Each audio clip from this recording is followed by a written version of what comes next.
बिस्मिल्लाहिर्रहमानिर्रहीम। Medina educational system के viewers को खुश आमदीद। उम्मीद है कि आप सब खैरियत से होंगे। अल्लाह पाक आपको, आपके वालिदैन को सेहत और ईमान वाली ज़िंदगी अता करे। डे व्यूअर्स, आज हम बात करने जा रहे हैं chapter number 3 first year physics की। टॉपिक हमारा है momentum and Newton second law. तो ये टॉपिक हम इंशाल्लाह हम इसमें डिस्कस करेंगे कि मोमेंटम और न्यूटन सेकेंड लॉ में क्या रिलेशन है। तो सबसे पहले मोमेंटम देखें तो मोमेंटम को हम P से डिनोट करते हैं और ये mv के बराबर होता है।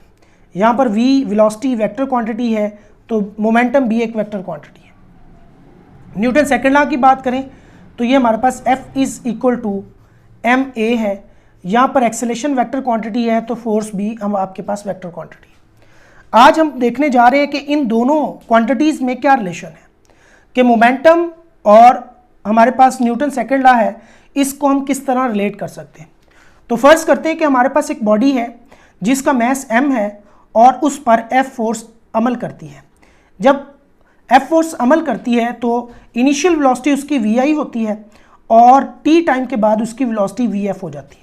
ये सारी जो स्टेटमेंट है वो आप अपने इंट्रो में लिखेंगे। Consider a mass of a body having a initial velocity vi when a force F applied on that body after time t its velocity become vf।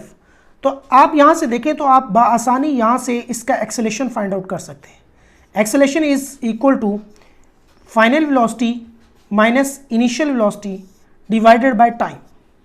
यहाँ से हमारे पास एक्सेलेरेशन आ गया और अगर इस एक्सेलेरेशन को हम न्यूटन सेकेंड लॉ में पुट करें, क्योंकि हमें न्यूटन सेकेंड लॉ की ज़रूरत कब पड़ती है कि जब कोई भी मैस वाली बॉडी पर फोर्स लगती है तो फोर्स उस बॉडी में एक्सेलेरेशन पैदा करती है। तो हम आसानी क्या कर सकते हैं, उससे क्या कर सकते हैं कि हम न्यूटन सेकेंड लॉ को अप्लाई कर सकते हैं। अगर यहाँ से हम देखेंगे तो न्यूटन सेकेंड लॉ में एक्सेलेरेशन जो होता है that is equal to force per unit mass. तो हम एक्सेलेरेशन की जगह इसकी वैल्यू लिख सकते हैं, यानी कि vf minus vi divided by t equal to f divided by m। m को हम मल्टीप्लाई कर देते हैं इस तरह, तो हमारे पास क्या हो जाएगा m into V F minus V आई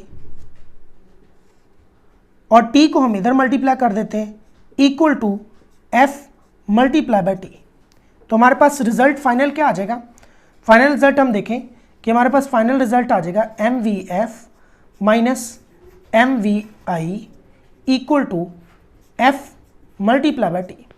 अब यहाँ देखें कि अगर आपके पास वेलोसिटी v हो तो मोमेंटम mv, अगर वेलोसिटी vf होती है तो आपके पास मोमेंटम हो जाएगा pf यानी फाइनल मोमेंटम, माइनस mvi यानी इनिशियल वेलोसिटी है तो मोमेंटम आपके पास क्या हो जाएगा pi यानी initial momentum equal to applied force multiply by time.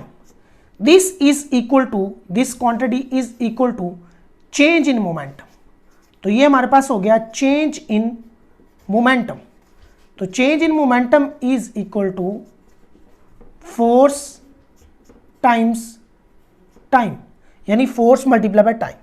और अगर हम इसको और अच्छे से लिखें तो टाइम को डिवाइड कर दें तो हमारे पास आ जाएगा rate change in momentum.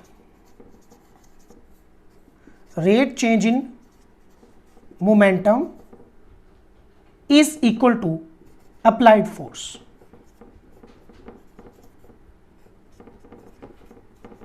This is the relation of force and momentum and Newton's second law।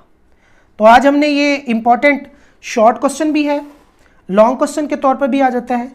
ये हमारे पास चैप्टर नंबर हमारे पास है 3, चैप्टर 3 11th फिजिक्स हमारे पास है।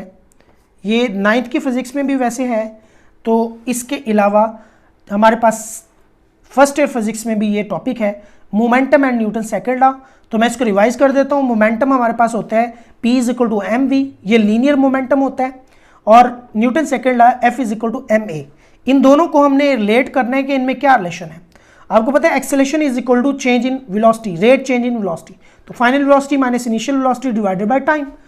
अब जो हमारे पास न्यूटन सेकेंड लॉ के मुताबिक एक्सेलेरेशन जो होता है दैट इज फोर्स पर मैस। तो यहाँ हम एक्सेलेरेशन की वैल्यू पुट कर देते हैं final velocity minus initial velocity divided by time equal to force per unit mass. तो यहाँ से क्रॉस मल्टीप्लाई कर दें तो m into this velocity, change in velocity, और फोर्स टाइम्स t। मल्टीप्लाई किया हमने टाइम को, तो हमारे पास क्या आ गया, ये फाइनल मोमेंटम आ गया, ये इनिशियल मोमेंटम, और फोर्स मल्टीप्लाई बाय टाइम। तो ये जो हमारे पास आ गया final minus initial momentum, this is a change in momentum, that is force multiply by time. तो अगर हम टाइम से डिवाइड कर दें, that is rate change in momentum, और ये बराबर होता है अप्लाइड फोर्स के। तो this is the relation of momentum and Newton second law. तो ये आज का लेक्चर था हमारा। थैंक यू वेरी मच जी। चैनल को सब्सक्राइब कर लें, बेल आइकन को प्रेस कर लें, ताकि हर नई वीडियो आप तक पहुंच सके।